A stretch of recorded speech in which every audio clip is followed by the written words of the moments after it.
Hi, I'm Nicole. I recently learned that a kind of bacteria called Pseudomonas syringae might be involved in cloud formation. This species seems to help clouds form by providing ice nuclei, which is necessary for cloud formation. Interestingly, being colder than 0 degrees Celsius isn't enough for pure water to freeze. In order to form ice, the water molecules have to form an ordered crystal structure. But the probability that the randomly moving water molecules align in the right way is very low, so it's actually not very easy for water to freeze into ice. Because of this, the process of cloud formation requires what we call ice nuclei. One example of ice nuclei is ice itself.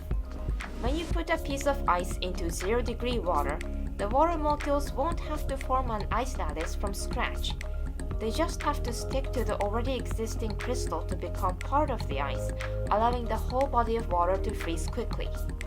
Pseudomonas syringae has a kind of protein called INAZ, ice nucleation protein Z, on its surface.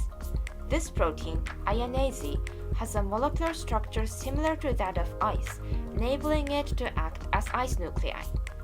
If you put this protein in water at 0 degrees Celsius, the water would freeze instantly, the same way as when you put a small piece of ice in 0 degree water. And it's thought that INAZ originating from Pseudomonas syringae might sometimes fly into the atmosphere and act as ice nuclei, helping the formation of clouds. But of course, the INAZ on Pseudomonas syringae didn't evolve to make clouds. The advantage of having INAZ for Pseudomonas syringae is that they can use it to freeze low-temperature water and make frost on the surface of plants, so that they can absorb the nutrients leaking out of the plant cells that were damaged by the frost. I find it very interesting that a protein used for such a micro-scale purpose, stealing nutrients from plants, ends up causing a global-scale phenomenon of cloud formation. By the way, this book also said that Pseudomonas syringae and other bacteria similar to them are often found floating around in and above forests. It's easy to imagine that there would be a lot of these bacteria near forests since they get food from plants.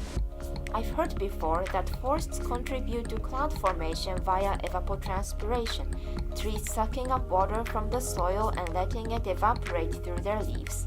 But learning about this bacteria made me think that forests supply into the atmosphere not only water vapor but also ice nuclei.